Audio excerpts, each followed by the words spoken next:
Kadi muri Zimbabwe kusangana tichifara kusangana pa across the border kana usati wa subscriber chingodzanya subscribe kuitira kuti usazojambwe nema episode anotera.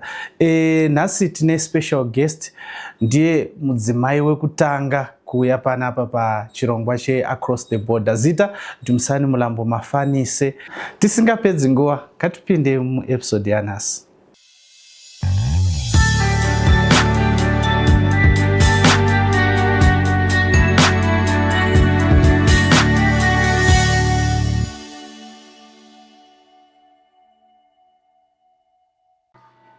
Dr. Miriam Chirongwa che. Aiwa ndofara chaizvo mukoma Dhumadzi. Aiwa totenda. Nhasi vanhu vangada kuziva kuti tiri kutaurana. Pari zvino muri kutaura naPrecious Chidza vanoitwa iwo amai Magomana Yezi. Precious Chidza anobva kupi muZimbabwe? Precious Chidza akaberekerwa kwaMutare kwaDC kunonzi kwaMutasa. Akakurira ndikati grade 1 to 3 ndakadzidza panonzi paPafiwa primary school kwaDC kwaMutasa, then ndikatransfer ndikazoenda kunonzi kuBangeti. Ndokwa ndakazodzidza from grade 3 again ndakandoripita kusvika form 2. Ndobva ndazodzoka kunonzi kuHonde Valley kuSamaringa. Ndobva ndadzidza form 3 neform 4 aiwa. Ndobva ndaperera zvangu ipapo. Ndingati ndakapedza chikoro. Ndobva ndakapedzera chikoro ipapo. Ndobva mazodecide kuda kuuya kuSouth Africa here kana makamboshanda? Ndingati pandakapedza vabereki vangu vaine shungu yekuti vandiendese mberi kuchikoro, but munoziva pfungwa dzedu vana vadiki dzinomhanya. Saka ndakati akumbotsvaga zvinondipa zvimari zvinenge zvirinani. Saka ndakapinda maMutare mutown. Ndoma ndakatombotora nguva ndiri ndikashanda panonzi paPrazi chaipo panonzi paGono. Ndakashanda 2 years ndiri ipapo. Alright. Tingati mai vane makore mangana apa kana kuti gore ripi? Inini ndingati ndakapedza form 4 yangu 2001 ndopa ndakapedza form 4. Saka it was 2003 2004 ndandiri kwaGono. Ndikazobva ikoko ndikazomboshanda mumakitchen kunana Weymouth kuya. Ndopa ndakazoti zvemuno zvarema regai ndimbotora passport ndimboenda kuSouth Africa. Saka chakaitika ndechekuti ndashanda 2 years dzangu paPrazi. Ndakazozviona pamira ndikati zvandinenge ndiri kusakara paPrazi hapasi pesaizi yangu. Nekuti raiva badza kubva makuseni kusvika manheru. Mafertilizer ndaijima fertilizer ndiri 150 kg. Ndaitomira sevanhurume ndichitojima. Saka ndakaona kuti zvandinenge ndiri kusakara. Ndopa ndakapinda mudzimba umu. Munoziva ndakatomboshanda kutengesa manewspaper. Ndakambotengesa namanika post idzi. Ndichinzi ukatengesa newspaper redhora unenge uchiwana 10 cents ndio inenge iri commission yako. Saka kuno kutogona ukatengesa re10 rand unowana 1 rand. Saka it depends nokuti watengesa manewspaper akaita sei. Saka ndopa ndakana kuti life because mari yacho yandaiwana in fact pa that time nezvandaida nezvandaishuvira kundiitira vabereki vangu inini zvakanga zvisiri kundiitira zvakanaka. Ndopa ndakati kune hanzvadzi dzangu dzanga dziriwo kunoku vamwe vakati vadi wambozamawo wambotsvaga vanonzi magreen pastures. Ndopa ndakati chindiitira ubva wanditoresa passport. Handina kupa ndakatoreswa passport for sure kuti ndiuye kuno kuSouth Africa. Dhero ranhaurara. Ndaiti ndikamuka makuseni so ndikakisa passport yangu ndaiitsvoda mukoma. Kuona sekuti ndinenge ndawana Jesu andakabata. Because ndaifarira ndai ndikaivhura so ndikaitarisa soka. Kana dai chinzi ndikaenda kupinda yedzoka nditarisa mubhegi kuti irimo here. Ndichitarisa kuti irimo here. Ndichitoti vari kunonoka kundipa mari yebhazi yekuti ndiite sei ndiende. Kusanganisira naMudhara achiti Mudhara saka vese vabva vashayiwa here mari yekutipa kuti ndiite sei ndiende. But challenge yandakamboita papassport mukoma munoziva kana mhepo dzokusha kwako dzakakutevera. Ndakati ndichindotorwa passport pekutanga so ndobva yanzi 6 weeks kuti ibude. Payakabuda ndakabuda chinzi fesi yako yakatsva. Saka wakutangidza. Saka ndakatangidziswa kutoriswa futi passport anoziva zvimapictures zvatangotorwa nawakomana vanenge vari kunze vai. Saka ndakatangidzwa panyowani ndokutangisa futi. Saka nguva yangu yekuenda South Africa yaipera ndichingofunga kuti dai ndichingoti ndikaona mabhazi arichona zviwindo zviri mudenga zviya chitokumana ndicharikwirawo rini. Kusvika day 1 ndakazonzi aiwa Mwari akati nguva yako yaita sei yakwana. Ndakati ndichisvika muSouth Africa ndanga tiri paboda rekuSA because rekuZimbabwe taingonzwa kamutauro. Takuno okuku ndaitonzwa kuti mitauro inenge yaita sei hayo yasiyana, but mubhazi matanga tiri aiwa taitaura murudzi rwedu rwekumusha kwedu. Saka takasvika kuno challenge yakaitika ndeyekuti baba pavairoja panga pasina kana mushona, ende vanhu vacho vemunomu vaitotaura nemutauro wavo. Vamwe vaitaura Chipedi, vamwe vaitaura Chizulu, umwe aitokutarisa neXhosa kana ukataura nechirungu wesi. Munoziva mukoma ndakati rimwe day ndadzika kudaro ndarara, mangwana acho ndazombotaridzwa nzira ndibva ndanzi unofamba wakadai, ndakaenda pataxi rank. Saka ndasvika pataxi rank manje ndandisingazivi kuti mataxi rank ekuno akasiyana nekuZimbabwe, because kuZimbabwe haubvunze taxi rank unoinzwa ichidaidzirwa. kuZimbabwe unotonzwa kuti makombe Musika, Mbare, Harare, manje kunoko hazviko. Saka paunosvika papa unoda kubvunza vakagara padhuze nemakombi vaya, chekubvunza kwacho kwainetsa kuti utaure nechirungu vanhu vairamba vakakutarisa. Saka ndakazoti hey wena zvikanzi hey wena vakasumuka vese, bva ndakatadza kuzoti ndatadzei, asi ndatoto hey wena kuti nditi ndione kutaura navo, kusvika ndazongodaidzira zita rikwandanga ndichienda kuti Tembisa kupi ndakamunzwa ndikajiani, zvikanzi okay, ndibva ndangonongedzerwa. Saka wapinda imomo mukoma kuti ubvunzwe wari pane kuti ndiyo here chaichayo yandapinda, zvainetsa. Pekudzikira vaingova mashort left, istatajara kwedu kuti right 10, ndakabva ndapfuudzwa. Inini 10 ndiri kuiona kuti apo ndopatakadzika umwe musi apo. Ndaudaidzira driver right 10, driver right 10, driver arungopfuura. Vanhu vakati uri kuti chinda, ndati right 10, zvikanzi 10 kudini, ndikati right 10, ndangonongedza because zvikanzi short right here, ndati yes short right, ndokuzodzikisirwa kwandakadzikisirwawo samoyo. Ndo challenge yanga iri muno South Africa. Ndobva ndazorwara ndazoenda paklinika, ndingakwanisa kutaura makliniki mumazita awo. Ndasvika ipo paya tapinzwa mukati meya mekunzi unonzi umboongororwa nekuita sei. Vakandibvunza nechirudzi, ini chirudzi handichizive. Saka ndakabva ndakangonzwa kuti munyaka, ndakanzwa kuti mungaki, ndo wandakanzwa mungaki. Saka ndanzwa kuti vaiti une munyaka mungaki, ini ndakazongobata mungaki wekupedzisira because kumwe kwese uko handina kukunzwa. Saka ndakabva ndangoramba ndakamutarisa, nesu yakati ndatipindura, ndobva ndatara nechirungu kuti I'm not hearing you. Zvikanzi uri kuona murungu here pano? Ndikati aiwa handisi kuona murungu. Zvikanzi taura, ndati une munyaka mungaki? Ndikati mungaki? Ndikanzi yes mungaki. Ndangoti yes. Ndobva handiseka. Vadaidza mamwe manesi zvikanzi ye munzwe zviri pano muno mune drama. Manesi abva auya zvikanzi mubvunze kuti une munyaka mungaki. Ndobva ndangonzwa futi mungaki. Zvikanzi buda panze. Enda unobvunza vari pamabhenji kuti mubvunzo watakubvunza unorevei. Mukoma ndakabuda panze. Vanhu vacho ndinovabvunza ndichiti chii, ndangonzwa kuti mungaki. Saka ndakabva ndangosvikawo pane vanhu kana ndiri kumbira kubvunza mungaki zvinorevei. Bo ndaingonzwa zvakangonzi mungaki. Mungaki. Ndati saka mungaki zvinorevei, vanhu vakaoma nekuseka chipatara chese.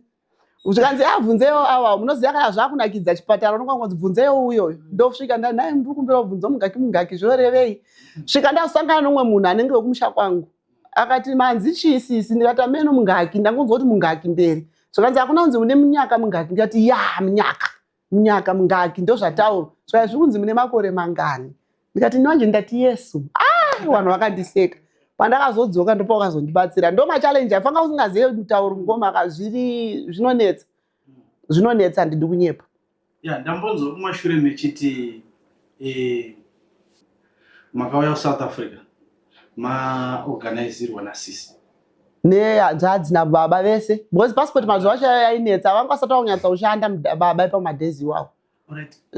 Ndo pandaida kuuya kundobvunza kuti kana mechiti baba muri kureva? Ndikureva murume.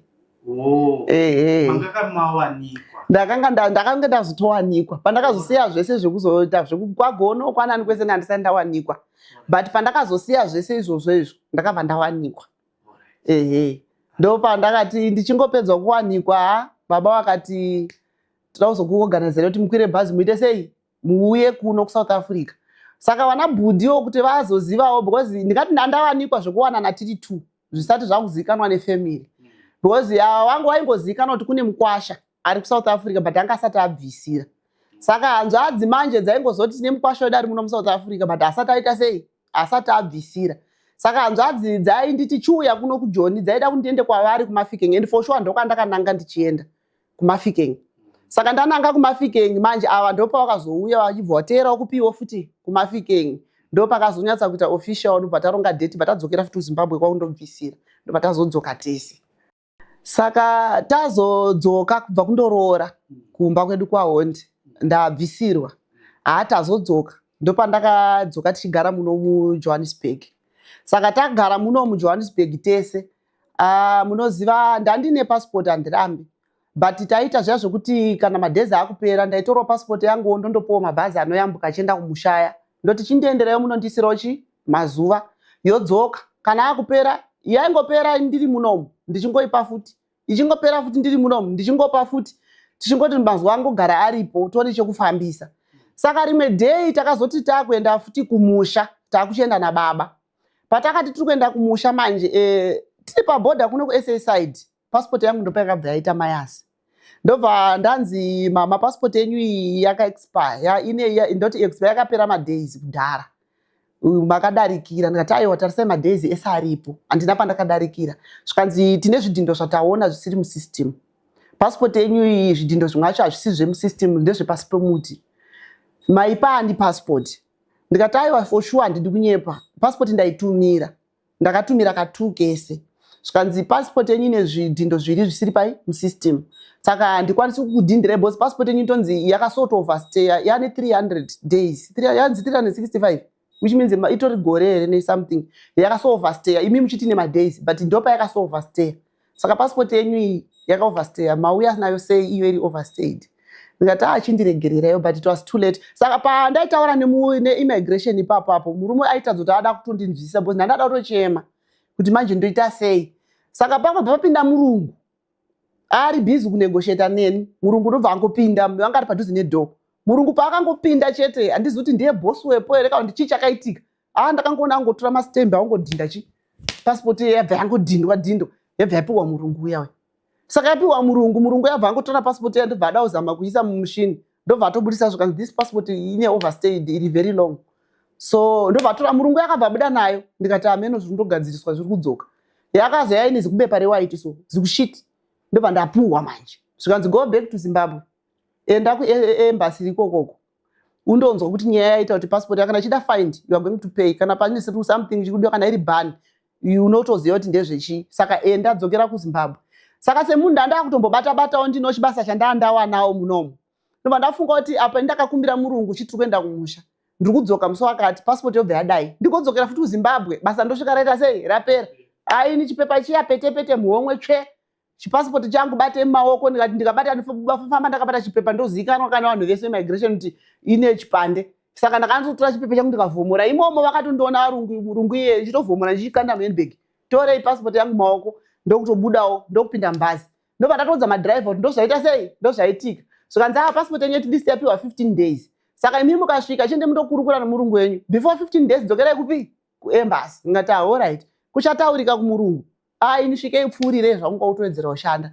Saka matati andozongonegadzisa pandozoenda kuZimbabwe. Time dzakazoti ndakuenda kumusha kuya ndasvika ndaenda kuembassy kuya. Ndasvika nemapepa aya zvikanzi nyaya iri panapa amai yatove kuti mimi makutoemaila kuti passport yenyu iitwe ichigadziriswa. Mhinduro yamuchapuwa paemail ndoyatoda pano ndoichagadzira passport yenyu. Nemichiemaila kupi? Vanoti mukangosvika tasingavhurwi gedhi. Vanenge vakamira masecurity so vangoataridza passport nekufenzi. Akangona passport yako ibva kudzoti imimi yenyu passport handiri mukuona pane chibhodhi chiripo so paembassy. Chakatonyorwa kunzi overstayed what apiwa what. Zvikanzi torai Gmail iri apa iyi. Chiendai kumba kwenyu ndemundofotokopa mapepa moenda nawo kuCommission of Oath moisirwa zvidhindo. Then after that moemaila nefoni yenyu. Muri kuemaila kuPretoria. Ndokuri kusvikira email yenyu. Mhinduro yamuchazopindurwa ndoyamunodzoka nayo pano. Ndakaitawo for sure ndakaemailavo zvakanaka. Mhinduro ingauya. Mhinduro haiuyi, ndikati maybe phone yangu yakafa, toreyo yabamnini. Bamnini imboishandisewo yenyu email. Taita 3 days dzese tichiita, ndikati hakuna apa ndada kudzokera. Ndati manje ndoita sei mudhara, ndikati baba imimi dzokerai kubasa. Ini chirege ndimbomirira mhinduro kupi? Ku-email. Kana yauya after 5 to 6 days pangu zvikanzi inokwenda 3 months isati yauya. Ndo pandakatoziva kuti chinonzi cross border chii mukoma. Saka ndadaro manje ndauchifunga kuti manje ndofamba sei. kuti ndichadzokera kubasa ndochiita sei kuti ndidzokere futi kune murume ndogara here ndiri kuno kuZimbabwe kuchabuda here kuno kulife haisi kunyatsondiitira but zvinani ndiendewo kupi ndiendewo kunenge kuine murume. Saka ndakabvunzawo vamwe ndikati ndiri kumbira kubvunza kana usina passport kunofambika sei because it was my first time kujamba border since. Saka pandakabva nditi zvakaitika wanga mwakanditi pindai mubhazi but ndambotya ndikati mubhazi nemazita andinoita kuti tirimo tine mapassport nemasecherwa anoitwa mabhazi ndinosungwa ndobva ndatya. Papazoita mwakanditi aiwa regai tikudzei kune nzira yakanaka yekufamba nayo iyo iri easy. Ndikati kada itori easy yakanaka zvikanzi chingokwirai matiraki kana kuti kwirai chamunongokwira chese ende mundodzikiswa panonzi paLutumba. Saka ndakamba ndatanga kubvunza information ndombo ndikadzikira paLutumba pacho ndinofamba sei. Zvikanzi kana wadzika paLutumba ndine namba dzandakapuwa dzepaLutumba. Apa murume akati mama imi muchenjerei kubiwa imi kwamuri kuenda muri kuziva kuti handisi kukuziva but ndangonzi dzikirai saka rega ndinodzika ndinoona kana ndaona situation isinomira zvakanaka aiwa ndoita sei ndinotongodzokera zvina ndodzokera kana kumusha kumasvingo ndokumusha kwemurume wangu ndodzokera hangu ikoko ndoita sei ndorara paLutumba nokumasvingo pane pari nani. Zvikanzi alright ndasvika paLutumba pai for sure ndatodza driver kuti handipazivi because tiri bhazi tongonosvika kwavira tisingapaoni. Zvikanzi mama paLutumba pamachibvunza paya ndipo apa. Saka ndati alright chirege ndichifonera namba dzandakapuwa dziya ndabva ndafonera namba dziya ende for sure dzakadaira ndobva watonditi fambai makadai mama muri kuona kunoperera mashopuko fambai makadaro pashopu yekupedzisira mundomira ipapo. Saka ndakatofambawo for sure ndasvikawo pashopu paya ndobva ndamira semunhu ano kamari kake kanga inako hana inge iri mudenga plus kudoko handikuzivi apa time dzadzaya ndadzadza kumaraundi past 1. Saka ndamira paya ndakabva ndaona kamota kewhite kachibva kauya ndobva kamira mumakumbo mangu vakanditi mama mafonera isusu ndikati aiwa anombofonera imimi ndakabva ndaramba ndikati kana munhu wandafonera anomboti ari kuya nemota ndikati aiwa anofonera imimi. Zvikanzi mama ndimatifonera ndati aiwa anombofonera imimi. Zvikanzi saka chiuya ikatitaura ndikati hamusima wandiri kutaura naye ndine wandafonera ndodata sei wandoda kutaura naye. Zvikanzi alright saka mira inyi ipapo kamota kakabva ndomira pasi pemuti. Saka ndakandoti rege ndibve panapa ndikapfuure ndifambe nechidhasti road kupinda malocation. Saka ndakafamba ndobva ndafamba ndasvika pana mumwe mai wangu akabata mutsvairo ndikati mama ndiri kumbira kubvunza vanonzi handikwanisi kutaura nezita angu vanonzi vanhingi vanoita basa rekuyambutsa vanhu vanogara kupi. Zvikanzi kamota kamatosiya kumutuku ndo basa rako dzokerai pakamota ikako. Mukoma ndakanyara apa ndatuka vanhu vanoda kundiyambutsa ndabva ndanyara paine kabhegi kangu kukururu ndadzoka ndasvika pamota paya ndamira svika madzoka aka ndikati sorry henyu wakwasha. Zvikanzi ambuya imi ndimatifonera but takutaura nemi makuti rafura ndati ndatotowa mabhinya ndiri kutya kubiwa my first time inei. Zvikanzi alright chitipai 200 zita renyu munonzani ndanyoresa. Zvikanzi chipindai mumota hane yarova kwandiri kuziva kuti kujoni side roku but kwatakatarisa ndiri ndega apa kwatakatarisa kunde uku saka patiri kuenda kupi ndichabvunza futi mamuna varume 2 hana yangu yakarova ndikati ameno mwari ndofunga iko zvino ndazofa. Saka ndasvika manje vakandosvika pane imwe yadhi ndobva tasvika ivo ndaturwa. Zvikanzi amai chidzikai handiri mukuona imba dziri 3 idzo ende mundopinda dhore pai repakati. Saka pandakanzi ndopinda dhore pakati ndakatoti ndo maturi kuya tichichekerwawo. Saka ndakasvika vandatomira padhova ndatonzwa shuwa muri kutaura vanhu ndobva ndatopindawo mumba mevandonamba kazara vakadzi ndikati asoma mumabhinya acho iwawo. Saka ndakangogarirawo bhegi ndakagara kudhoo ndakatenzerawo ndikangoona asina kumirawo zvakanaka ndotosiya bhegi ndorova pasi. Pandakatonzwa vanhu vachati inini pandakazokurosawo paya chichi dzatowanyanya ndikati saka tiri kukurosa zvakangofanana 4 dzakachaya tirimo takapiwa sadza masikati vanhu ivo vanobata vanhu zvakanaka takapiwa sadza rekuti tikadya. Saka kuma4 bva kwazoya kunouya munhu anoya nebepa achitanga kudaidzira mazita achonoti mese muchiripo here. Saka takadaidzirwa mazita tese ndobva taudzonzi within 1 hour pane mota dzichikutakurai dzemanheru. Saka mota dziya dzakazoya kuma past 5 kunze kwanisa kuti zvandarara kwakutanga kwasviba ndopakazoya mota. Saka mota dzinoya dzakati karori kana tumakombi 2 zvinoya zvakatungamidza because tine takawanda. Saka padzinouya kudai munobva matanga kudaidzirwa mazita futi haupinde mumota pasina kudaidzirwa zita.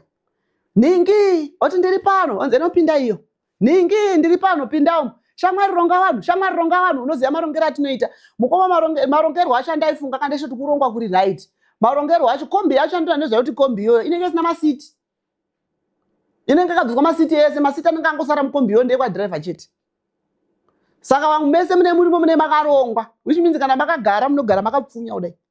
Bhegi rotoiswa apa, umwe munhu otogarawo ipapo opfunyiswa. Bhegi roiswa pamberi pomwe, umwe otogara ipapo opfunyiswa. Moita line.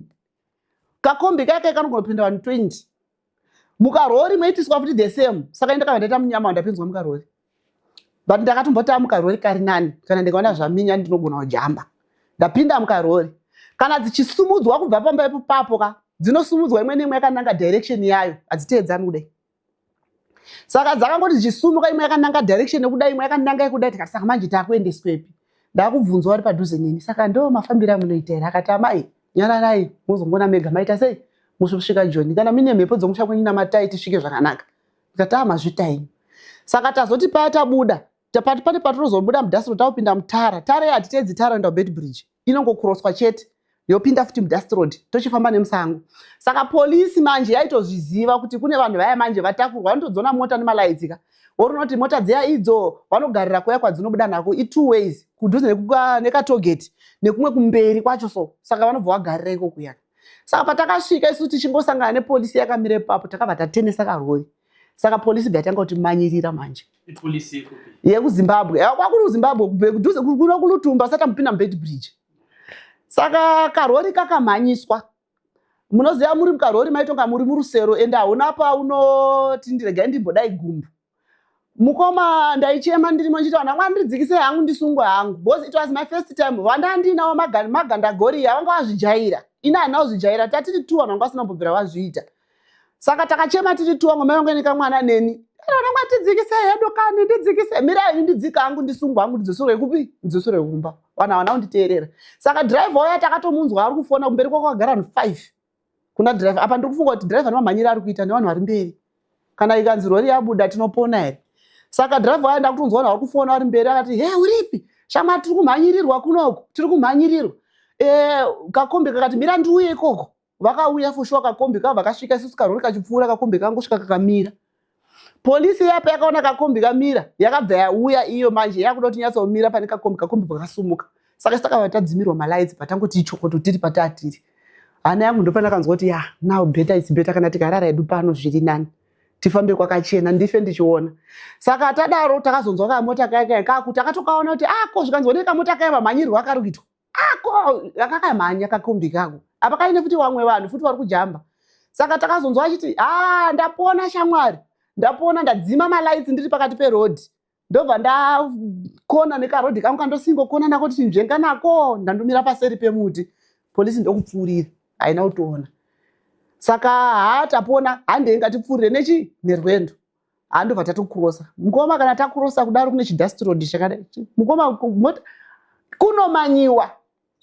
Dzinenge dzichimanya zvimwe zvekuti unoti panapa pasina kumira zvakanaka.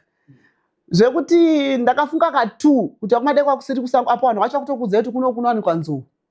Saka mota ikangofira parodhi chete zvinhu zvisina kumira zvakanaka.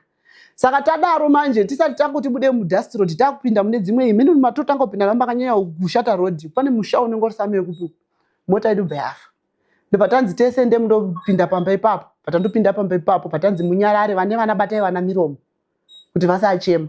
Mukadzi wepapa akatanga upopota akati muda kundiurayisa here. Izvozvi masoja akazara musango. Atozonoti pane mota yazvakanzi aiwa kundonyarara. Saka takanyarara takamirira mota yaendesa vanhu kurwizi kuti inde offload igozotakura vamwe. Saka ipapo chirori chaigadzirwa usiku ihwohwo.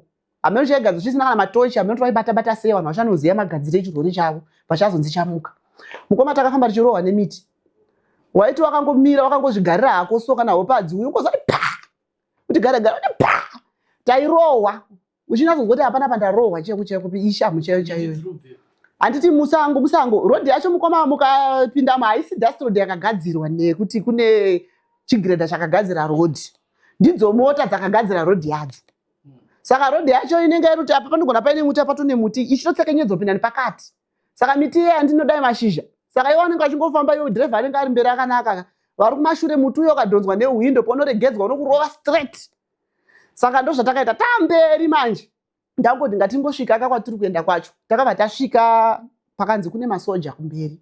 Ana yabva yatanga ndati manje taakuzorohwa manje. Masoja futi zvikanzi batai ma50 takabatwa ma50 hameno watakapa zvikanzi chiendai mari zvatova sorted takabvisa ma50 takapinzwa musango apa wanga usiku ngatikokwa kumapasti 9-10 dzousiku musingambozviti muri kupi tirimo musango imomomo network aibati saka kana vana mudhara vaida kubvunza kuti amai muri sei kurutumba kuya mazofamba sei hapasina angachakwanisa kubata mumwe ndakarara ndine stress yekuti saka manje vari kuti ndiripi and for sure naivo vakazenga vane stress vese kusanganisana nabereki vangu vanhu vakaita stress because it was my first time and ndini ndakaita first person kujamba border kufamily kwandakaberekwa saka ndadaro tirimo kunofutswa moto mukoma wekuti ukunetwa vakadzi ukunetwa varume but kwete kure nakure mune makangogarisana mchitaura nyaya vakadzi apa varume apa mchitaura nyaya ivo magumaguma ava vatorari vanenge vachitomwa doro ravo vari ipapo vachitotanga kana kuri kuseka ivo vanenge vachitoseka kana kuri kuita sei vachitoita zvese zvanenge vachiita izvozvo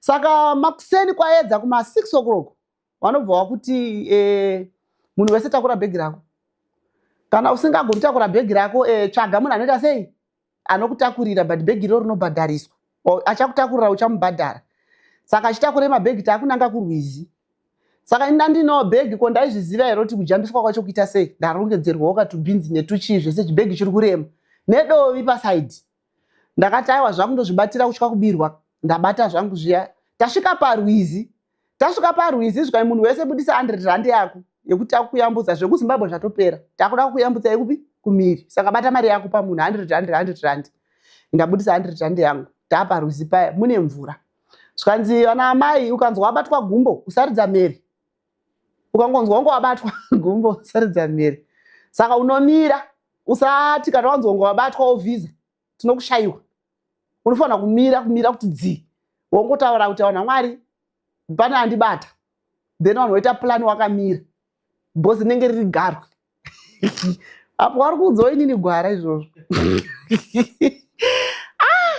saka munoziva kana waudzwa izvozvo mukoma unenge wari kuti ukangonzwa kakunzvenzvera gumbo unokoti ndicho chiya chambonzi ukanzwa chakubata saka vakwanzikana pane vari kutya varipo futi vanobereka munoona kuberekwa mukoma kutoberekwa suwa musana so ndo inini ndotoberekwa nomwe murume kusuwa kumusana ndiyambutso rwizi saka wada kuberekwa anoberekwa vamwe vakabvuma kuberekwa indikati aiwa regai ndimbomirira chinobata gupo chacho ndichifamba for sure takafamba mvura isvika mudhuze nemuchiuno but mune makanzi batana ichi maoko saka mune makabatana kudai muchifamba makabatana ivo vanenge vakadyarana vanogona vari 10 musango imomo 2 vari mberi vamwe pakati vamwe pai vanenge vakadyarana ivo vazvijaira mvura dzavo idzodzo then kana mayambuka rwizi rwacho mukangoyambuka rwizi kumberi kwacho kwakazara jecha saka ndopamaiti apa mujecha hamufambike apa ndopamunonzi fambai fast muno patiri pana pari plane fambai apa hamufambike mujecha wakada kudai gumbo richidzokera kumashure apa usati wafamba mujecha sinzi ubva zvawakakura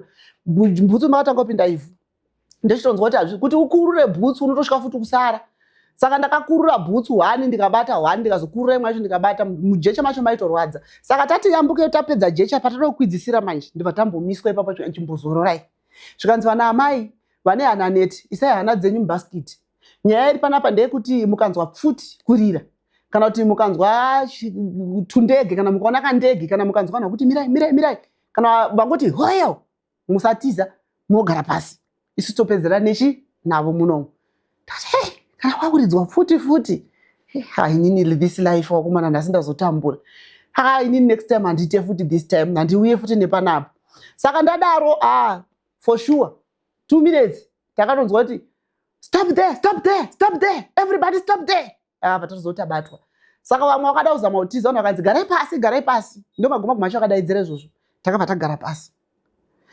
pasi vakasvika vaya vakabva vasvika takakombewa nemasoja anga tangari 5 nepfuti dzavo mumaoko vatanga kubvunzwa muri kuita sei muri kufamba sei muri kuenda kupi muri kubvirei kunyika kwenyu yowe saka vamwe 2 vakabva pakasara 3 wechi2 vamwe vacho vakabva pakasara 1 musoja vatazona musoja yatakurana nemagumba aya amene zvakataurana 2 minutes takazonzwa kuti simukaitite sei tiende saka kwatakanzienda ikuya kune waya yanga iriko but waya inoita kuti munhu apinde ndeyekusimudzirwa saka mene masimu vanotobata vakomana vaya mukoma kuti umwe nomwana kakabata kudza yakaita kukakatwa kudai uchinzi pindai 1 apa hamutangi mapinda manje chinoitika kune mota inouya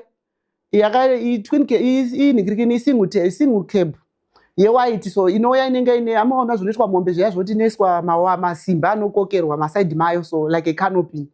Saka mota iyoyo ndoinouya, inouya ichimanya, inotonzwikwa muchiri kuti mota yakuya. Vanhu vatanga kusimudzira yobva vati 110 pindai, wotanga kudai, painongosvika inotera zvokunga iri kuskidha 2 seconds tukati 5 minutes dzakawandisa 3 minutes mota inenge yatozara yatovharwa yatorwa pasi. Saka fast yako chete. Saka kana yakuenda futi kudaro ngoma muzvimahambu zvemudust road zviya makamboona kuti mota inogona kurova distance muri mumhepo muchizotsika pasi ka, ndo yaiitika iyoyo. Yaiti painouruka kudai mese munoti driver anobasa nazvo, moti gichi, moti ura unoita mudenga unga muri ndege iri kusumuka. But akomana dai kuri kubeuka, tosvika patinondosvika mhino kwandonyenyeredza nako, so totona tatonzi taakuvhenda. Tatovenda zvanzi matova kuvhenda. Inodzoka kana ka4 kotora vanhu kusangoko, tounganidzwa tobva tanzi chitengai sadza gezi, ai wada kugeza chinja hembe, wada kuchinja hembe. Panouya makombi anouya, makombi anotobhadharisa normal price 500 450 yokupinda muJohannesburg, muPretoria munozvibhadharira mega kombi yenyu. Mobva maudzwa futi direct kuti kombi iyoyo kabatwa nemapurisa, driver haipindi, munozvipedzera mega kumapurisa kwenyu ikoko nekombi yenyu iyoyo. Saka kombi ikamiswa nemapurisa, mapurisa akati tikuda mari dzakati, kana akati 500 pamunhu, munofanira kubudisa, usingadi kubudisa unosarapo. Saka takafamba tangoti ichimiswa, so unoti tanga unamata kuti Mwari nini ingoni tatatoyambuko wani ko matidaro nei. Takazoti muPietersburg, kombi yatati nayo iyi yakabva yapinda nemuPietersburg, yapinda kudaro pane mota yeHome Affairs yakasuspecta kuti ai kombi inenge dzimwe. Saka kombi yedu yakabva yazviona kuti tasuspectwa, ndobva yatanga kumhanya. Saka yamhanya yakadzokera kufreeway kwatanga tiri kuroad straight. Saka tizuchi chakaitika, takazoona kumberi kwakatozara mapurisa akatomira, izvo panenge yakatoripotwa kunzi misai kombi yakaita sei yakadai. Saka tasvika ikoko pavakaona kuti kune mapurisa, driver haana kusvika kumapurisa kwekwe, akabva atena. Takudzokera futi kwataita sei kwatabva. Saka tiri kudzoka dziya dzemota dziya dzakabva tinadzowo futi dzigoti mashure kwekombi, tiri kuti anoti tifambe mberi kwacho kwamira futi dzimwe, apa kusina kwekutena. Saka yakabva yanzi ngaidzokere indobata road anzi yekufurema mine police station iri kuPietersburg, so kombi ngaindopinda mupolisi. Mukoma apanga achidriver akati tikangomira unokwanisa kutiza dini tizai, ndo zvatakaudzwa mukombi, tikangomira chete unokwanisa kutiza dini tizai. Saka payakamira ndina ndiri panumber 1 bhegi ndatosiyaka, ndati aiwa risina basa. Saka toti takobuda makumbo titize kudai, mapurisa akadangadzira kuti pfuti kuti kacha dzatanga dotoridzo, skai munhu wese dzokera pai mukombi. Ngoma ndakauta ava ndikafonera murume ndikati baba mwana ndofunga takupinda mujeri iyo tazosungwa. Saka muripi, ndikati tiri munonzi muPietersburg, but kombi yatonzi iende kupi kupolisi. Takafamba takaskotwa kumberi mapurisa, mashure mapurisa, isitiri pakati. Foshua yakandopinzwa mupolisi, ndobva tapinzwa imomo. Saka yapinzwa imomo zvanzi vana amai imi muri nani, vanhu varume ndo vanototyisa. Vana amai imi muri nani, ingopinda mupolisi imomo kana mada zvimbuzi, wakumbire zvimbuzi imomo. Saka ukaona wapiwa chimbuzi ukangona pagedhi pasina munhu, chita sei? Chitongobuda. Ndo madriver aya manje. Saka takatosvikawo vatatukumbirawo zvimbuzi mapurisa imomo sekudzwa kwataita, but ni hana yange iri mumaoko. Tapinda mutoilet, tichibuda mapurisa yakazara. Takutobvunzwa kutaura kunobuda here ipapo, akubude. Inini ndaitoka tata kuti kana adanda chimbuzi aitora mwana umwe kuti upinde muchimbuzi. Wakudzoka mwana yamanje ukaita munyama anotaura, ukatora mwana anotaura unongori panguva yakaoma, because ainzi mwana anonzani naiwe mwana unonzani. Mwana akataura zita rake wanyepoti ndewako yaitova mhosva. Saka tadzoka pakombi tikati ana mukoma apabudiki, maziso atakatariswa haiti. Saka chakazoitika ndechekuti hatina kuziva kuti kombi chimhanyirirwa haine inesu tiri pai, tiri mukombi. Kombi ndo yatosungwa because ndo yanzi yatiza mapurisa, yamenoti yaita sei zvayaita mheno yabva yanzi kudwa 6000 kuti kombi ibve pamapurisa. Saka vanga vakudzoka vabereki kuti ngatite gazeti ane mari tibhadhare kombi yedu ite sei ibude. Ndakabudisa futi 100 rand. Ndato ndangomanira naMwari bvisai kana naMwari tibude muno. Takazobudiswa imo muna 7 dzemanheru. Ichizodza yakwana. Ndo pakazobudiswa imo muna 7 dzemanheru. Ndokuzoya kwatakaita kumba. Ndasvika kumba ndautsanangurira baba kuti akumanaka aiwa chinhu chinongonzi passport muupenyu chakaita sei chakanaka. Asi ndangojamba still, but passport yangu haisati yanaka. Panochada kuenda futi kumba, ndichingoda futi the same route, but this time iyo yandakashandisa iyo handichaishandisa. Regai ndishandisa hangu imwe inenge iri nani. Saka ndakatoenda ndikatogara gore kunga 2 years nditori muno muSouth Africa. Ndisisina hangu chipepa changu. Bva paita futi dambudziko kumusha, ndobva ndaenda futi kuZimbabwe. Kudzoka kuyabva kwatanga futi. Ndoita sei? Ndobva ndati regai ndichinje rutu. Iye ndakashandisa pakutanga handichaida. Regai nditsvage imwe iri nani. Saka ndakabva ndaonawo vanoti vanoyambudza, vana Malaicha. Ngati regai nditongopindawo muchimota chinoyambudzawo ichocho titorowa pasi. Saka tasvika paBeit Bridge. Handina kuziva futi rwendo rwacho haruna kusiyana nerwandakambofamba pakutanga. Saka tasvika paBeit Bridge, vanondopaka kuseri kwechimwe chishopu so. Saka tapakiswa ikoko takanzi mota ichingomira munhu wese dzika uchimhanya. Saka pafuti ndakafiti nebhegi yangu kusada kusiya tumufushwa nemango. Ndikati ndigosiya mango nebhinzi. Regai ndifambe netunhu twangu. Bhegi riya parakuticheka muri kurwa tadzika. Ndadzika mukombi imomo muchimota chacha chimota bosi pabeti moto nezvimota ndozvindokuisa kushopu iyoyo. Vamachipinzwa nemusango mune makaita raini kungaona uri kuenda kuparade. Saka makaita raini munombonzi mirai. Momira makati zimese mumwe nesanga akateerera kuti kune apa usiku. Momanzi good shandei. Munzi garai pasi. Ndoti pasi kwata. Nonzi simukai good. Garai pasi ndozvataingoitwa. Saka tadaro manje tava tasvika paRwizi. Kuandaiziva patanzi tiri kuenda nebhoti. Ndikati kana tiri kuenda nebhoti zvakanaka. Kuti zviya zvakatakanzi ukanzwa chakubata umire. Kana riri bhoti rakanaka. Pandakanzwa kuti bhoti rasvika, ndakatarisa bhoti racho ndoti ndochibhoti chacho chitaura chasvika rechi. Ndati vakomana zvandichafira mumvura ini. Saka chinhu chacho chakauya, mukoma chakaita mapango. Mapuranga in fact, miti, bhoti raro miti in fact. Saka miti yauya, ndakatotarisa pasi payo ndikaona zvenenge nemachubu. Ungati machubu kana asiri emota, asiri ematraki. But ndakatozviona kuti pasi apa yamachubu aya. Ane mweya akaiswa mweya aya. Saka tangonzi jamba yekusvika pachisaga so muchijambira pai muchibhoti chiya muchijambira. Saka takajamba muchibhoti icho chiya. Tajamba manje kanzi imi manambo yavamwe ndeko. Vamwe ndeko bhoti daro nawo balanza. Mukoma nangu yakarova ndikatombotora kuti machubu kana garwe racho rikauya rikaruma ese. Tinopona here. Takutofira pano. Saka tadaro mai bhatanzi garai pasi. Mafambiro echibhoti ichi handina kuziva kuti havana zvimareu zviya zvavanoshandisa zvavo vachidayo zvezve. Hamino chitambo chine chakaiswa so. Saka varume vanenge vari vatatu here, umwe mberi umwe mashure. Saka mune chitambo chidhonzwa kudai. Ndokufamba kuita chi? Kune kuchita bhoti. Ndiudzei unofamba nesimba rechiwaya icho. Handiti waya kuti chii handizive. Bozi wanga uri usiku. Saka tazonzi tasvika, tava tajambiswa mubhoti muya. Tava tatanga kufamba murodhi. Vafonerwa tati naye zvikanzi usaenda nawo kuburi rakati hariite buri rakati kwakagarirwa. Enda nawo futi neburi riri kuzasi uko. Tobva tanzi tande futi mukoma pakafamba pakanzi tikuda vakadzi 6 mberi vari strong vanoteera speed yake. Then pakati apa vakazvitakura nevane vana vasina vana vamwe vaya chiendei kumashure. Ndikati taifamba ndinganyepa taimhanya. Because yangu uchitifambe 2 minutes womhanya. Tifambe 2 minutes womhanya because iye aimhanya. Saka tasvika ipapo takasvika pane Dust Road so. Ipapo paine waya but waya itadzo kuti yakachekwa haisi yekusimudzirwa zvatakaitwa pakutanga. Saka tadaro manje takanzi mbogarai. Saka pane mota yakabva yati vhwe malights zvikanzi munhu wese rara nedumbu. Takarara nedumbu kudai. Tarara nedumbu zvikanzi vane vana vese batai vana miromo. Gara wakabata mwana wako muromo. Saka mota yepo yakati vhe. Haina kusvika nekwatatiri yakakurumidza kukona ikaenda. Ndobva tanzi crossai road iyo muchimhanya. Takakrosa tichimhanya. Saka vanenge vachikrosesa manje vachitifambai vakaona light womisa vaya vasara uko vaya wopfuurira woenda. Light riya rovheneka kuDust Road kuya kunoonekwa kusina kana munhu. Panoonekwa kuti light amene chilight yacho light rudzi ichocho.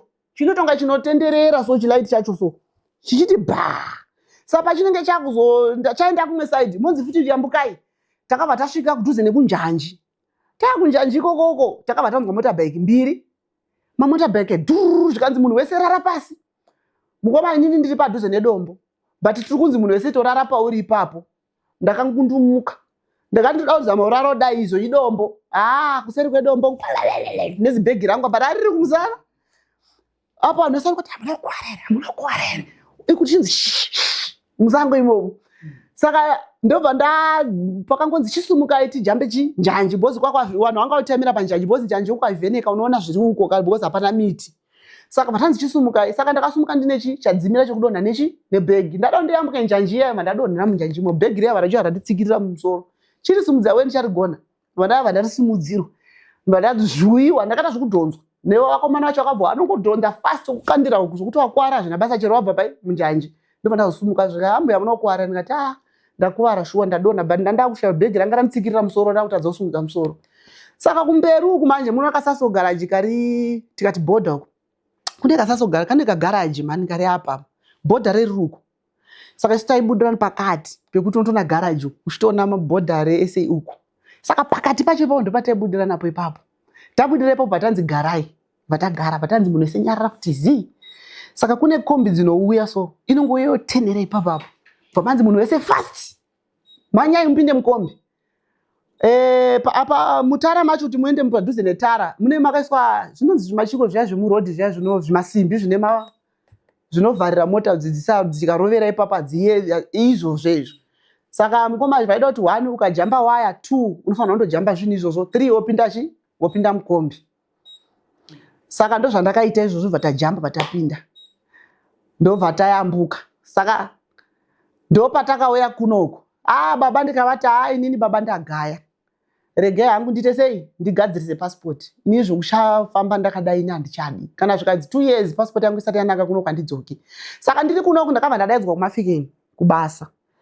Saka ndisati ndaenda kubasa paplaza apa mukoma ndakambosangana neimwe njodzi so baba vanditi chiitai zvesaluni. Ini ndinoruka. Zvikanzi chiitai zvesaluni ende mundohodha staff renyu resaluni. Saka ndakabva ndati regai ndimbondorotasa paplaza ndanditone mari papo musi uyo. Saka ndiripo papo mukoma ndanga ndisingazvizive kuti ndozvinoitwa munomu. Chakaitika pakauya umwe mukadzi ndakatozvinzwa kuti pana andiguma but handina kuzvisa mumusoro. Saka mukadzi uyo akandiguma kuona ndisina kucheuka ndobva adzoka futi. Ndobva nditi mama mamboona zvakaita juzi renyu kuseri kurweri ukoko. Ini chitotaura sodi ndoti ina izvi zvinenge girisi kunga mafuta. Zvikanzi ndibhudhi avo ndova ndatokuona vana vachidaiwo ndova tokuita iso. Zvikanzi hona neniwo wena. Ndoti nemiwo maiswawo. Zvikanzi izvi zvatoda mapurisa izvi. Zvatoda mapurisa ngatimire panapa muning'ina. Apa munhu wekumusha. Ndoti nezvake ndikati shuwa taiswa mafuta takawanda tiketite sei timire. Ndamira apa ndine kamari iwe kandapuwa kwekundostoka. Saka pakatoya kamota kewhite. Kamota kaya zvikanzi namai imwe tori polisi yatouyai. Saka payakatosvikawo one kakadhi so katokotoko so kawakangodaiwo zvikanzi we are the police. What is going on here? Nekupusa mukoma ndazive. Mukadzi uya vanongoti onaiwo zvataitwawo mama vataridzei one zvatoitwa ati pane vakomana vanenge varoda kutotibira one zvataitwa. Zvikanzi aiwa pinde mumota ndozvandakaitwa. Namai vaya ndapinzwa mota. Zvikanzi nemapurisa aya manje you don't know. Apa itotaura chirudzi chemunomu. You don't know. These people, they are thieves. They can steal. How much do you have in your bank account? Ndikati ina handina account. Apa ndaiwa naro but ndakati handina. Ndati I don't have account. Zvikanzi kokumba wasiya mari. Ndati kumba kungone 800. Zvikanzi chitotipai awinayo panapa titomboona kuti hauna ubirwa. Tarisa bhegi mako kuti mari yako yakakwana here. Mukoma ndakavhura bhegi ndikaona mari yangu foshwa irimo. Zvikanzi unza kunoko. Unza nebhegi racho. Kuno kumadhiraivha kunoko ndavapa. Mai vaya vatonzounza yenyu kunoko. Mai vatoti nini ndine 10,000 mubank. Apa ndaitozoti vada kuti nini nditaure but handina kuzviziva zvese izvozvo but still ini ndangoti hangu handina bank account. Taendesa ndika wallet. Iwa mai vaya vaendesawo neya wallet. Tikataiwa zvaitaka.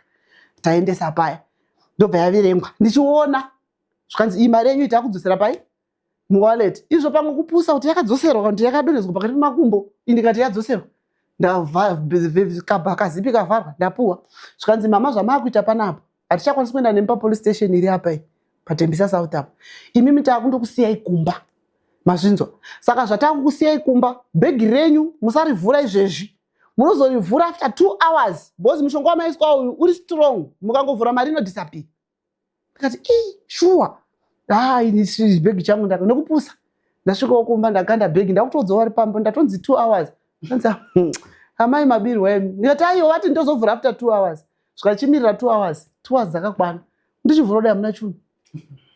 vanhu vaya ndichavaziva zvika ndikati ko manje mai ava vakatoti ndisiyire ini ndasvika pangu pambapo ndisiye vakatisiyirwa murodhi vanenge vakazonzoka vakatorwa ini ndazosara paya mari handisina ndakufonera murume mari iya ndata sei mari yabiwa ndomabirwa ndakaitwa muno muJoburg ende kubva nhasi ndangoti kana munhu akandiguma ndikaona ndipaine zvivhasari zvavo zvindingoti aiwa gara uripo tosangana bozi ndozvavakandiita saka ndapedza ipapo ndipo ndakazoti bandati kuMafikeng uku kwandakambosvikira kuna nabhudhu wangu kune lodging iriko ndobva ndadaidzwa nzi uyai kubasa ndobva ndati baba uku ndadaidzwa kubasa riri rinenge rine mari imimi chitombosarai muri kuno munopota muchitevera ndopandakaenda kuMafikeng kubasa ndikasvika ndikashanda vaiuya each and every month kana every 2 weeks vaiuya tiriko kuMafikeng kwangu ikoko ndokwandakazopedzera basa rangu vandazoti ini zvebasa handichatirege ndidzokere ndogara futi kuno pandakazodzoka futi ndatanga kugara nababa kusvika izvezvizvi.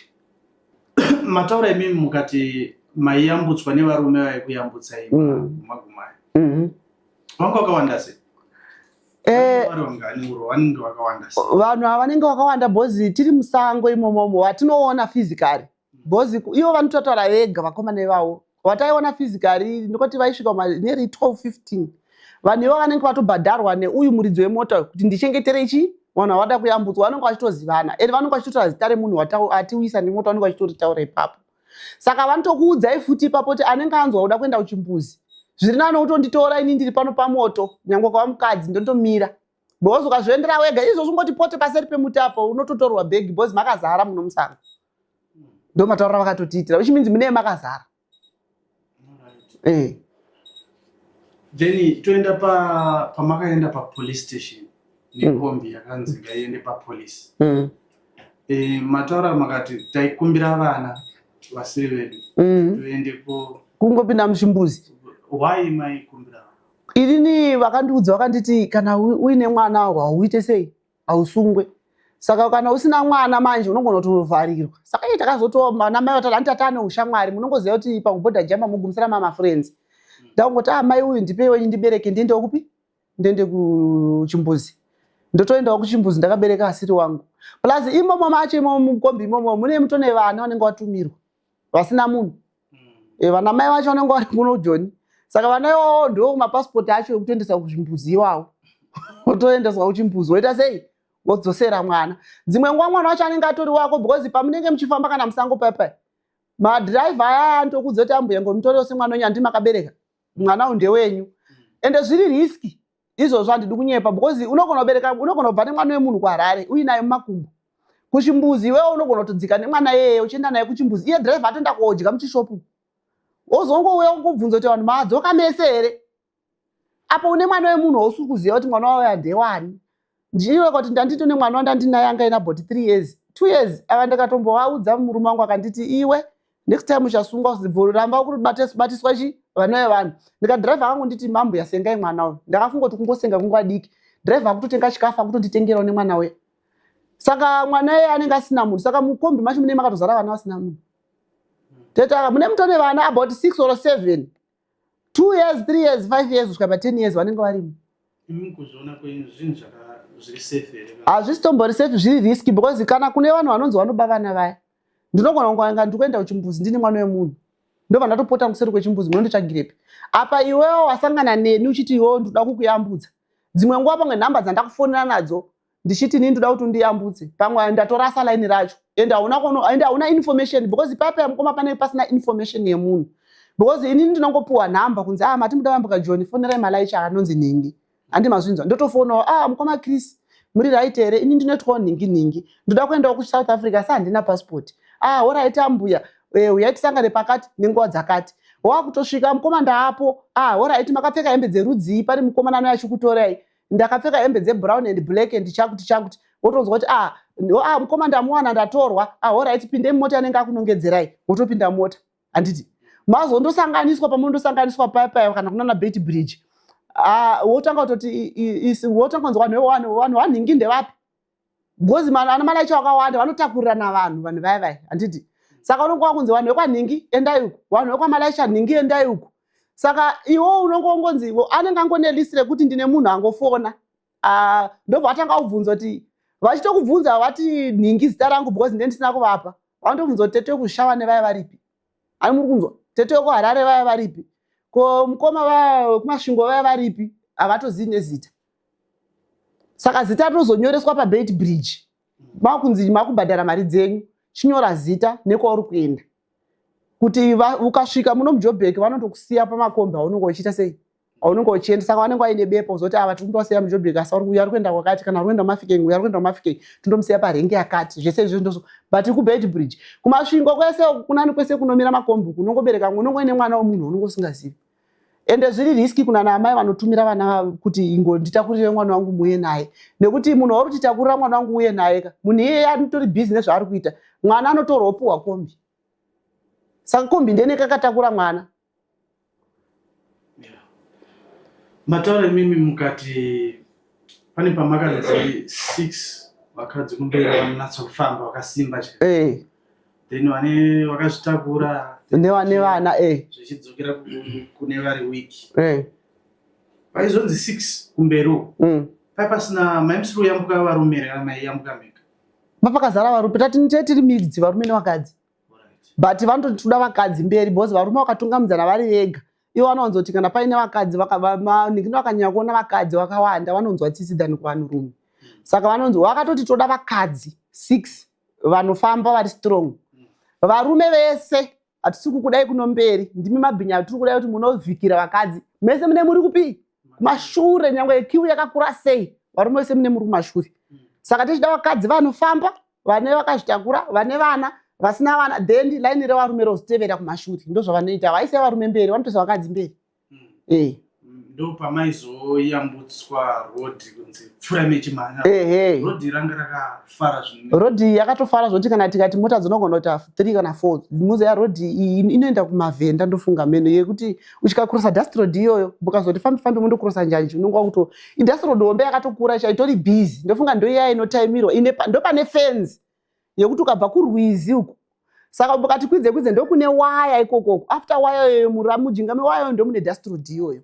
Saka dust road iyoyo inenge iri clear, haibendi kudai, iri straight. Saka munovhenekwa, dzimwe nguva ndinoona light tichivheneka dust road yacho yese. Saka ava manje varume vanoti kana ivo vanhu vanomira paroad ndo vanonga vachisunda vanhu kuti pindai, vakangoona light womisa uyu kuti usaramba uchipfuura, kuti light parinovheneka mune musisina munhu. Light riya chirakatonga chiraitunga chinotenderera mino zvachiri so. Saka pachinongoenda somewhere wobva matanga umhanyiswa futi. Kana wakuona chakuya futi womisa vanhu, chikavheneka road inenge isina munhu, ndozvapaiitwa ipapo. Ende maiti mukayambuka hamuende, mukayambuka munonzi chinde munomirira vamwe. Momira moungana motanga futi manje. Kana vese vapera kuyambudzwa dust road mochitanga futi line. Aiwa totenda. So Precious Chidza ari kuita nezviko. Precious Chidza muimbi wegospel. Ndinoimba gospel. Ndakatanga kuimba 2019. Ndopa ndakatanga kuimba. Saka ndinoimba gospel plus ndiri hairdresser. Ndingati nini mablessings ari pandiri Mwari anenge ane zvakangozarura handizive. Ini ndinoruka musoro. Ende ndikanzi uya uite futi zvekuacta izvi. Aiwa. Ndinoacta. Ndakangokura futi zviri mandiri kubva ndiri primary. Panonzi pada kuvhurwa zvikoro zvinyowani kana pava kwamablocks, panomboitwa madrama emuzvikoro aya. Ndisina kutombosarudzwa ndotonzwa kunzi wasarudzwa iwewe watova kuacta. Ndisina kumboti ndiri kuda ndotonzwa wasarudzwa. Because ndaizikanwa. Then Mwari akanditira nyasha. From kuimba ikoko ndikati calling yaMwari yakazodzika yadhipa. Mwari akanditi pane basa randakadesigna pamberi poso wako. Ndobva ndiri mufundisi. Tingati munobatira muri nharaunda dzipi? Ipapapo ndinotenda Mwari. Tinobata tiri muTembisa. Tiri pachikoro chinonzi icho Ama Foundation. Ndo patinobatira tiri. Asi chechi iri under isusu baba namai Mangomana. Inonzi Your Life Through Christ International Church. We are the founder of that church. Yes. Alright, so hii church inopindwa every Sunday or Saturday or chinga? Inopindwa every Sunday. It's like a Pentecostal church. Every Sunday. Every Sunday. Wako kia? Vanhu vaMwari makadi zvenyu kwese kwamuri kumativi mana ikoko. Aiwa tinofara chaizvo. Vanonzi mufundisi P, vamwe vazhinji vanonditi Pastor P. Tinokukokaiwo kuchechi inonzi Life Through Christ International, and it's a church, it's not a ministry. So it's a church and it's international, which means all over the world. Ichange iriko. Asi tichiri kungotangawo. Saka tinokukumbirawo munouya kuchechi muchingonzwawo kubatwa kwaMwari zvakunoita. Isusu hatiti tinoita zvemamiracles. Anoita miracle ndiMwari. Isusu handiti tinoporesa, but anoporesa ndiMwari. Isusu chedu chatakapiwa pano panyika tingori vafudzi. Tiri kungofudzawo hwayana. Saka tinongokumbirawo hwayana dzinongoti aiwa isusu takumbirawo tiwe timbofudzwawo. Aiwa uyai tifudzane tingonge tiri pamwe chete.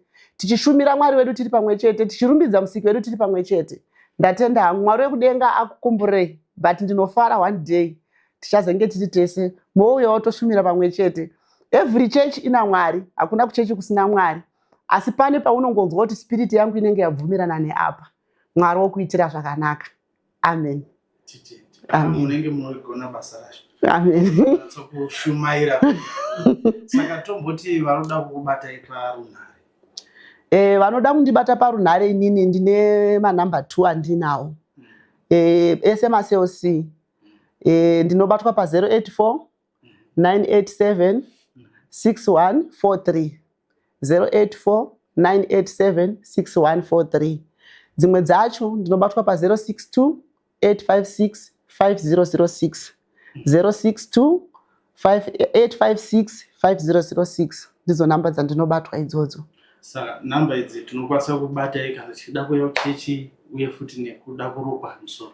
Munondibata muchiuya kuchechi, munondibata muchida kurukwa, munondibata kana muchida kuti mumboactawo paepisode redu tinoda kuti mbokujoinidzaiwo. Aiwa munondibata zvekuti uri mufundisi. Vamwe vanoti mafundisi mufundisi ukaona uchiacta kana kuti mufundisi ukadai pane zvimwe zvinhu zvakadhizainirwa pauri. Saka hauvige futi chipo chauinacho nekuti uri kuvigira vanhu. Munoziva kuti before calling yaMwari isati yauya une zvimwe zvinhu zvawakanga uchitoita before. Saka pane pekuti ndane calling yandinayo, but pane zvandinoita. Hazvirevi kuti kana ukanzi uri kuacta ndozvaunoita mulife history yako. Zvakatosiyana. That's why dzichinzi it's actor or behind the scene. Zvinhu zvinongoitwa zvongonzi ngoita kudai but zvisiri zviri mauri. Saka ndakatombotsvaga kana ana maititi muzati ne stand kudema. Maititi vari ne stand kudema. Ndakatomboenda pamba pawo ndichitondoda kuti ndipota maititi yatimboita kasikiti. But ndakaita twice ndichingonzi vapo wabuda. Svika ndazokwira bhazi ndaita seyangu ndadzoka, but still nditone shuviro yekuti ndikambosangana nemaactors mahombe ndinogona kungoacta nawo, plus futi ndine shuviro cho ndikasangana futi nemafundisi mahombe futi ndinotodawo tichiparidza shoko tiri pamwe chete. Vanototi koko kumachechi kuzondoimbawo mamusic ayo tinongouyawo tichiita sei futi tichiimba, because chakangokosha kushandira Mwari. Tisingatarisi kuti kushandira uri papi. Chakakosha kuziva kuti nini pandiri kushandira Mwari pari kundiitira here, kwete kuti pari kuitira vanhu here. Because tine pamwe pekuti unogona kunzi uya utishandire Mwari uri panapo, vanhu vobva vati waenderei ipapo nokuti hapana Mwari. Anoziva kuti hapana Mwari ndiye muridzi wacho, anoziva kuti nandipo. Amen. Aiwa, kufara kuva tinemi muchirongwa chedu Across the Border. Amen. Tanzwa nyaya tikadzidza. Amen. Munyaya yenyu vari kudzidzawo vari kudzidza. Amen. Tichingovharisa chirongwa chedu. Matimi munoekita. Amen. Yeah. Don't mutarise kamera. Straight mukamera. All right. Timboona kuti munoekita. Oti mumbondirovera chibhai 30 seconds dzakareba. Maka nyangadzwa ameno nyaya yamanyangadzwa nayo yamuri kupopotera munhu. 30 seconds chete. All right. 30 seconds. First ngairatidze timboona vanozokutorai kana kupi vanatsokuona kuti munhu yanga ichifarawo yatotsamwa 2 minutes. Ende mandisira pangu chaipo. Pekutsamwa ipapo ndo pangu. Handichabhabhaisi vanhu. Mungovharisa nokuti bhabhai makaenda makanyangadzwa. Handiti. Iri zimwana iri. Kufa kwangoita baba wake namai wake chete panapa ndisina rugare. Iri ndoriuraya iri. Iri nofira maoko mangu. Iwe ndinoda kutokutaurira chokwadi. Baba wako namai wako naMwari vanomuka ndikavazvinya newe wacho kangofa mukaenda mese zvikarova. Aiwa kunditadza kudya pfuma yebaba wako ndiri panapa inini. Pfuma yenhaka inonaka vasikana ndisingazivi. Ndotoidya wakatarisa masofa ese handangwa. Dzese dzakasiiwa dzimba ndedzangu idzi. zvekuti handina kumboshanda zvina basa plus pakafa baba wako namai wako ndakatochema ndikati aiwa ndipei mwana ndichengete, aiwa mwana ndombata zvakanaka, izvokwani ndaitongodawo izvozvi, ndaizviwanira kupi, ndisiye mani ibhapa unondinyangadza stupid.